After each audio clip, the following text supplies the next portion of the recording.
The 13th Shelf.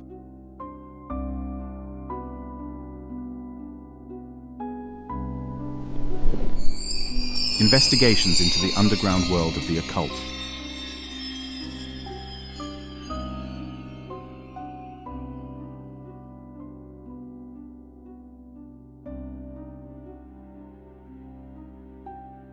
In Berkeley, California, an occult scholar and ruthless skeptic, Sebastian Darrow, runs a boutique detective agency that investigates supernatural claims around the globe. He's a ferocious bibliophile with the world's deepest private archive in parapsychology and the occult. With a tight four-person team, he exposes frauds, comforts the misled, and once in a while finds something that refuses to be explained. Episode 5. The Fox's Wedding. Cold open, Higashiyama, Kyoto, 2037. Rain whispers when it should be done for the night. Lanterns along a narrow shrine lane turn puddles into small constellations. At the base of a vermilion torii, mist congeals, uninvited, theatrical, then parts to reveal a procession where there shouldn't be one. Silhouettes of bridesmaids under paper parasols, fox masks gleaming, a palanquin hovering as if rumor taught it how. Phones rise. Someone gasps, "Kitsune no Yomeri, the fox's wedding." A boy, 10, reaches for the air like it might take his hand. The caretaker, Mrs. Takagi, makes a polite bow and then a more deliberate warding gesture just in case. The silhouettes seem to cross a gap where there is only bamboo. A bell hums from nowhere and then stops. Rain returns to being only rain. Cut to black. The loft? Darrow inquiry. Morning. The whiteboard lists the season's breadcrumbs in Imani's neat hand. 13-1, Berkeley. 13-2, Prague. 13-3, Varanasi. 13-4, Iceland. Underneath, Kyoto, the fox's wedding. Naoko Ishida, executive director of a Kyoto Shrine Foundation, sits forward on the couch as if leaning makes things truer. 2 months of processions, she says, careful English balanced by precision. Only when rain and sun share the hour. Videos everywhere. People are pleased. People are frightened. Also, a tight smile. A developer made an offer to purchase the parcel behind our outer shrine. It would be easier to accept if a problem appeared there. Is a problem appearing there? Sebastian Darrow asks. Naoko inclines her head. The processions cross the problem. Our neighbors say the ground is angry. Our board says we should be modern. I say we should be accurate. We like accurate, Sebastian says. Rafe Torres twirls a pen once gently. Anyone, curating the miracles for you. Naoko looks briefly tired. A firm called Minami Land Group suggested an immersive heritage activation to honor tradition while unlocking value. I declined. The next week, the wedding walked. Mei Lin Zhao grimaces at unlocking value. We'll look for stagecraft, she says, and for the weather's gifts. On the laptop tile, Doctor. Indira Narayan lifts a mug. Sun showers are physics. Lantern brides walking across air. That's stagecraft. Imani Okonkwo taps a line in her notebook. You mentioned an Edo woodblock related to a fox wedding. A storehouse print. Naoko nods. We use a detail for a New Year paper charm. The border was folded long ago. Our priest thinks it is nothing. Our archivist thinks everything is something. She glances at Sebastian like she recognizes his kind of person. Courtesy first, Sebastian says. Then the storehouse. Courtesy. Kyoto arrives like a decision already made. Stone, water, cypress, torii that refuse to apologize for their red. The foundation office smells faintly of cedar and ink. The Guji, chief priest, Reverend Soma, invites them into a reception room where the tea is right and the silences are longer than in cities that haven't practiced them. We do not like to be made an instrument, he says, after introductions in Japanese and English, a translator smoothing their edges. We also do not like to be made an article. You will not put altars on your feeds. We don't have feeds, Sebastian says. We have ledgers. Reverend Soma's smile is a slow, dry leaf. Good. You will tell me what the air is doing to our people and who is borrowing foxes they did not meet. We'll do both, Sebastian says. Reke, outer shrine, bamboo ravine. The outer shrine sits on a slope where bamboo pretends to be a wall. A shallow ravine, 10 meters wide, runs between a flagstone plinth beneath the torii and the parcel Minami wants to buy. On one side, shrine. On the other, A retaining wall that remembers older stones. Between air. Mei Lin plants tripods for 2 cameras and clips on a polarization filter. Indira's remote console ticks humidity and temperature, then notices a shallow inversion layer settled like powdered glass in the ravine. Natural scrim, Indira says. Mist at shoulder height when sun and rain collaborate. A projection will love that. Rafe paces the lane, stopping where the crowd naturally stopped in the videos, as if an invisible stage manager had chalked mark. Here, he says, pointing to the viewing angle. Imani moves along the bamboo, fingers hovering at the nodes. A glint threads from culm to culm, hair-thin monofilament, black-dyed taut. She follows it 2 spans and finds a second, then a third, parallel tracks across the ravine, a ghost tightrope. Filament rails, Mei Lin says, pleased and annoyed. Invisible bridge. Payload? Rafe asks. Micro-lanterns, Mei Lin says, or micro-drones that use rails for power and guide. She kneels at the base of the torii. The gravel has a scuff where a foot didn't belong. A small plate disguised as a stone hides a battery pack. From it, a twisted pair ducks into a narrow channel under the flagstones and disappears toward the ravine.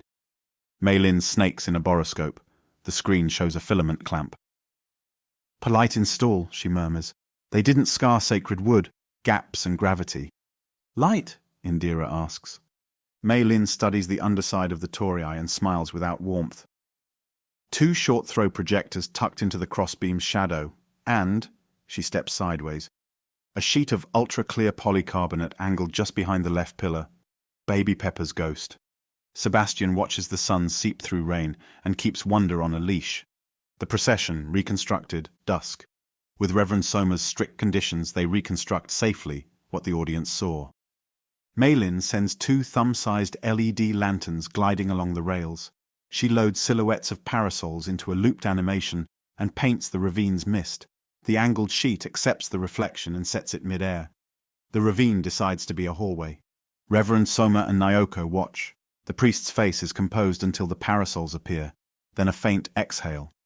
We have admired this trick in theatre, he says softly. It is a good trick, Nyoko answers evenly. It is also a theft. And convenient, Sebastian adds. It appears in front of land someone else wants to own.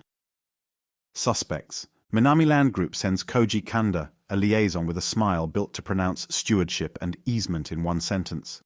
That ravine has twigs and vines, he says at a cafe too modern by half. You'll find strings everywhere if you believe in puppets. Imani slides over a close-up of a filament anchor stamped SKL-12. We believe in this manufacturer, she says. Shiden Kogai/LED Works. Did you hire them? Kanda's amusement condenses. We engage many vendors, he says. We are not in the business of criminal trespass. Neither are we, Sebastian says. We explain things. Before we do, power packs ran under flagstones you don't own. Kanda tries a new angle of smile. You are very certain. No, Rafe says pleasantly. We're very patient. A different kind of suspect arrives by invitation. Hikari Endo, a lighting designer who posts videos of threshold performances. OSINT ties him to 3 Minami events last year and a certain broker who loves words like immersive. Hikari denies nothing. Light tells stories people can walk through, he says, almost tender. I did not touch sacred wood. My rails tied to bamboo we replaced after typhoons. My glass sat on municipal ground. I made it beautiful and temporary. You also made it manipulative, Naoko says. I made it persuasive, Hikari says. Minami wanted to prove activation potential. I wanted to pay rent. Who connected you? Mei Lin asks. Crispin Vale, Hikari says. He's a broker of atmospheres. Finder's fee, dinner. Reverend Soma's tone is a gentle storm. You will remove your things. Teach our staff where light hides. Write an apology that speaks as if to someone you owe your craft. Minami will decide whether to continue paying you to lose them a deal. Hikari finds his responsible adult voice. I will do that, he says. And I'll help you catch the copycats. The students have already tried. The second procession, midday. 2 days later, sun showers come and go. Hikari's rigs are gone, clamps tagged and boxed under Reverend Soma's eye. The lane is busy. A bell deeper in the grounds, a hush, a trickle of sun through rain. There, a child cries, not in the ravine but across it. A souvenir shop's glass front becomes a moving scroll, a pale procession of parasols gliding, not projection, reflection.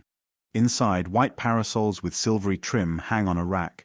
Every time a customer moves, the trim throws a thin sheet of light to the glass, sketching a wedding that turns with a wrist. Retro reflection, Indira says in Sebastian's earpiece. High-gain film on the parasols. Narrow beam pinhole bar lights raking from low angles. Your procession is sales choreography. Naoko and Mei Lin duck into the shop. Mrs. Hanamori, the owner, recognizes Naoko and looks stricken as the truth arrives. An older gentleman brought these, she says. He paid for the display on blessed weather days. He left a card, K Vale Studio. Receipts to River Lantern Limited. He installed these little lights, said Lowe was poetic. Maylin kneels and lifts two slim aluminum fixtures. The rental barcodes are peeled and restuck, the barcode blacked with marker. Narrow beam, hard edge, she says. Perfect for carving reflections. No projectors, just geometry and greed. Naoko speaks gently. Please remove them. Mrs. Hanamori bows, mortified. I don't like tricks next to the shrine, she says. He said it would help footfall. Tricks are for theatres, Rafe says kindly, and honest shops that call them tricks. They unplug the lights. The next sunstreak produces no parade, just a boy in a fox mask with a grin, which is enough. Outside, Sebastian notes the name, River Lantern Limited. An unexpected thread begins to pull taut. Weather offers its own show. Late afternoon, sky pale like something to write on. Rain returns, threads of it, sunlight beside. A white arc forms, no colour, no weight, etched on mist like chalk on blue slate. Not a rainbow, a fogbow. It hangs high above the Torii, silent and improbable. Droplet size is tiny, me scattering, Indira says, delighted in Sebastian's ear. Bright white bow with a soft dark edge. Rare, not forbidden. Phones rise anyway. The crowd murmurs differently now, lighter, less hungry. A child says, maybe the foxes are just happy. Reverend Soma almost smiles. We will not argue with happiness, he says later. Nor with physics, Sebastian adds, even when physics is gracious. The storehouse, deeper cut. The kura is a quiet insistence. Thick plaster, cedar lintels. Naoko slides out a flat file and unwraps a woodblock print from the Utagawa Toyoharu school, Kitsune no Yomeiri. Along the right margin, a fold hides something older. Imani's hands know what Naoko's hands know. She relaxes the fold with humidified blotters, lifts it millimeter by millimeter with a moistened spatula. Under the fold, a thin western tissue mount, printed faintly in rust brown, a circular stamp, a tiny bell at the center, an oak leaf wrapping it. Around the ring, supplemental catalogue, shelf 13th.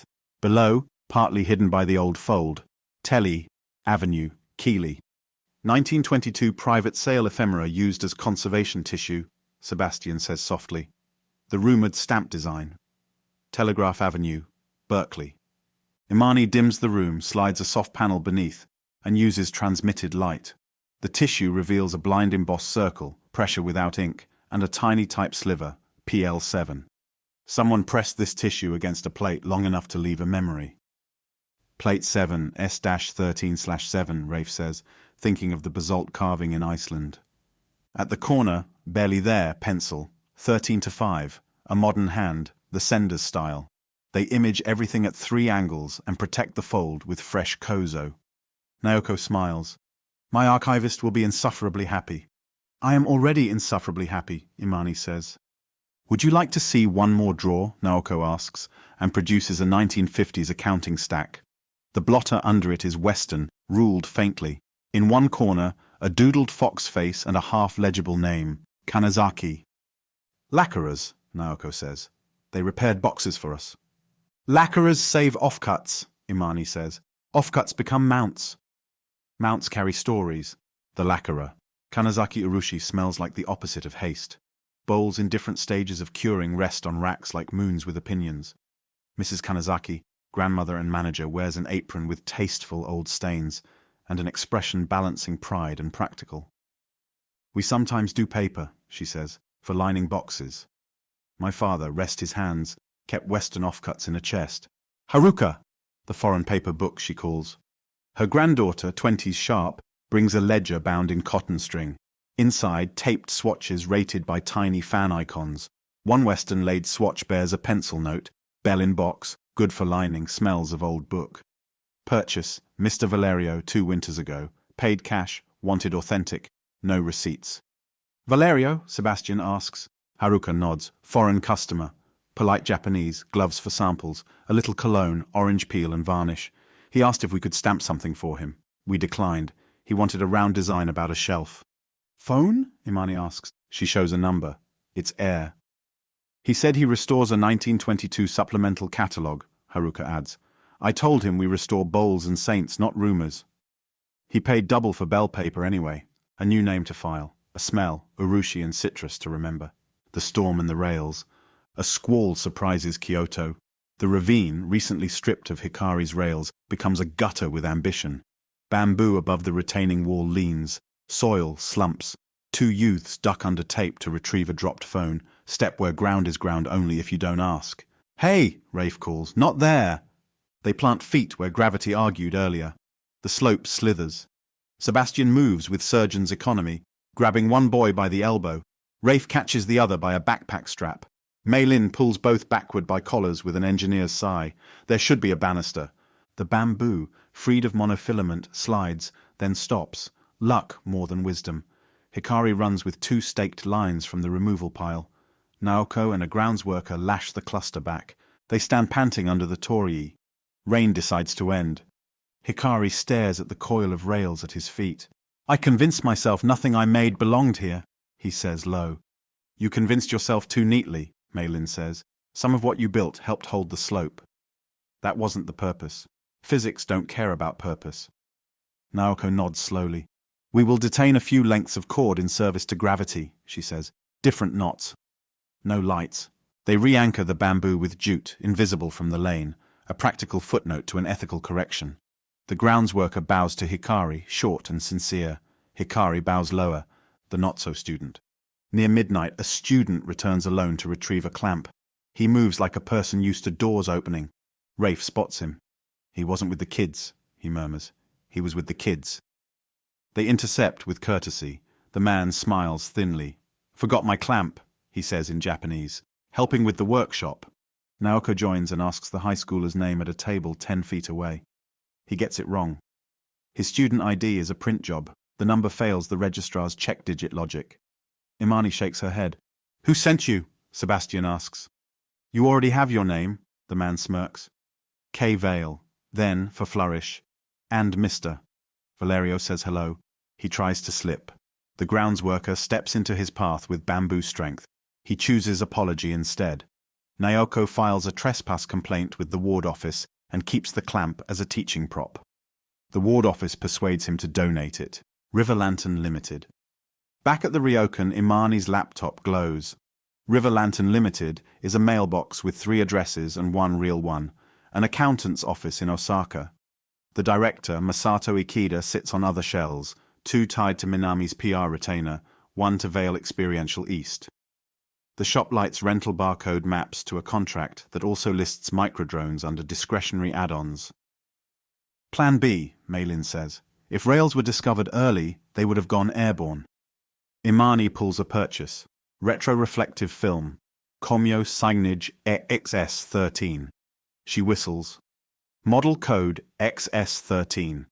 A procurement in-joke, or the universe. I vote people. They package receipts for Naoko's board. Invoices, shell linkages, a diagram that bridges technical and board speak without condescension. Title, What Light Did Here, and Who Paid for It. The 3-day exhibit. Naoko decides the community deserves more than a memo. The one-night talk becomes a 3-day pop-up. Light, story, courtesy, why things look how they do. Hands-on, Mei-Lin builds a walkthrough, fog machine, mirror, polarizing lens, and a plaque. If you can make the ghost, you can choose not to. Weather. Indira's panel. Weather as blessing. Sunshower law. Maps local names for fox wedding rain and sketches the fogbow. Ethics. Hikari teaches when to say no to a beautiful idea. Students, the real ones, help wrangle cables. Caution, in a glass case. Rails, clamps, a tiny projector. Next to it, a coil of jute and a stick bearing a note. What kept the slope from sliding today? Reverend Soma murmurs to Sebastian, "Your magic has better homework than theirs." "We try to turn homework into hospitality," Sebastian says. "And policy," Naoko adds, appearing with event protocols near shrines.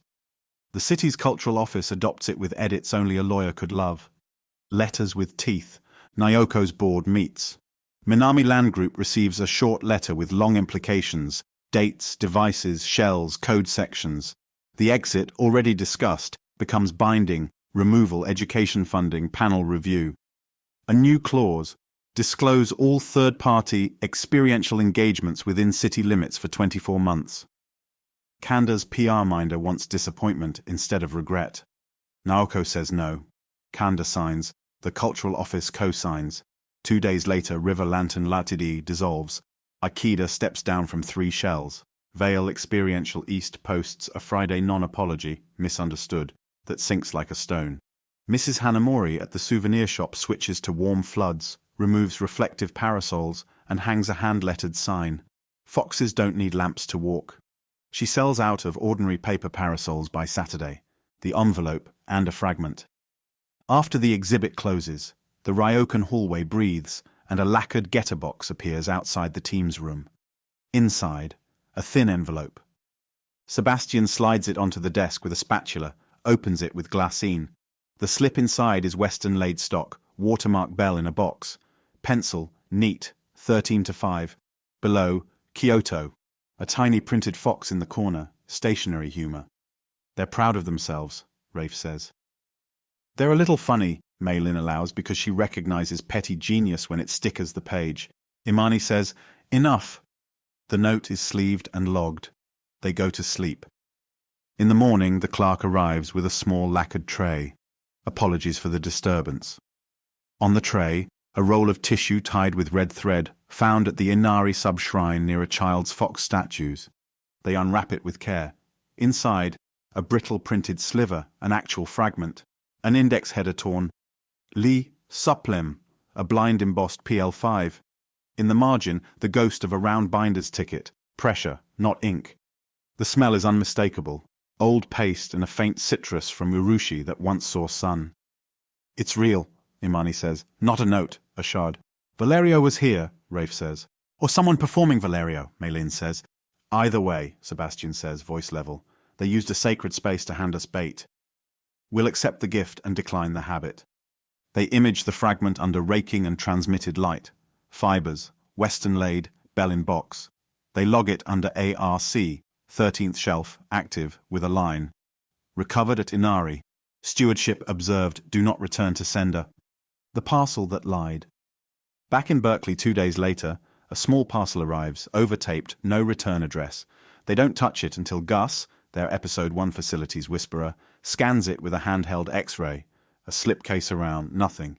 Inside, a modern faux leather case, but its lining is authentic bell-in-box laid stock. Embossed sideways, faint, plate 2, in pencil the careful modern hand, 13-2. Kyoto supplied raw paper, Imani says. Someone embossed fake plate numbers onto authentic stock and is building a map on our table. Then we stop letting them decide the order, Sebastian says. He frees the lining, mounts it safely and labels the lie next to the truth. The report. Sebastian writes what the city will keep and what their vault will remember. Public case report. The Fox's wedding. Kyoto. Incident. Repeated nighttime fox wedding apparitions at shrine. Viral clips. Developer lobbying to acquire adjacent parcel. Findings. Stagecraft. Microfilament rails across a ravine. Under flagstone power. Short throw projectors. Thin angled polycarbonate. Ghost pane. Mist favored by humidity. Designed, installed by lighting designer Hikari Endo, referred by broker Crispin Vale, to demonstrate activation potential for Minami Land Group. A second daytime phenomenon, shop window procession, created by retro-reflective parasols and low pinhole bar lights seeded via River Lantern Limited. Copycat students intercepted. Independently, a fogbow appeared once, framed as natural blessing. Actions, all rigs removed, Minami signed letter of regret, funded light story courtesy exhibit, agreed to panel review plus 24-month transparency clause, River Lantern dissolved, souvenir shop lighting corrected, Safety cord retained to stabilize slope after rail removal. Cultural care. No altar images published. Interpretation shaped with shrine. Language avoided belittling belief. Students redirected to approved practice. Credits. Hikari Cooperated Trained Staff Taught Ethics Module. Arc Addendum. Shelf 13, Kyoto. Storehouse. Edo Prints Western Tissue Mount Bears Printed. Supplemental Catalogue. Shelf 13, Ring in Rumored 1922 Design. Partial Address Telly, Avenue. Keeley. Blind Embossed PL7. Pencil 13-5, Modern. Suppliers Kanazaki Ledger confirms buyer Valerio purchased Bell-in-box laid stock. Requested stamp, paid cash, no receipts. Bait. Envelope 13-5, Kyoto on laid stock. Real fragment, index sliver, plate 5, left at Inari. Later parcel lined with authentic bell paper plate 2. Inference. Sender mixes authentic materials and staged cues. Logistics suggest local suppliers plus shell companies, River Lantern, plus broker, Veil. Motivation. Market invention for a mythic catalogue or private game that needs us to complete a map. Open. If plates exist, who printed them? If not, who wants us to perform as if they did? He files the public report to Nyoko and Reverend Soma and locks the addendum in the vault. Coda. Boardwork.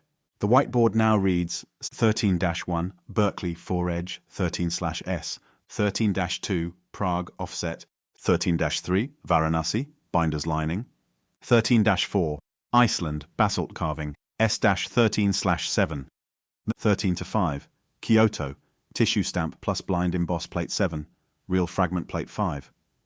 Underneath, Imani draws a grid, PL 1-10 with boxes to check, 5 blank. Mei Lin writes, Valerio equals buyer of bell paper, Kanazaki. Rafe adds, River Lantern equals Veil Shell. Indira doodles a tiny smile next to weather equals free. Sebastian circles PL7 and PL5, draws a line to ALONSO and LYLE, Telegraph Avenue, and the Bay Binders ticket rubbings from episode 1. Then he writes, if the catalogue is real, who bound the myth? If it isn't, who profits if we read? Beneath that, smaller, almost an apology to himself, don't like the chase more than the care. Rafe sees it, taps the board. You can like both, he says, just not in that order. Sebastian nods, grateful for the calibration. The vault accepts a new fragment. The city outside keeps its own council. On the shrine lane halfway across the world, a child lifts an ordinary umbrella, declares to no one in particular, not today, and the weather files it away for another afternoon. Episode 6. The Death Whistle.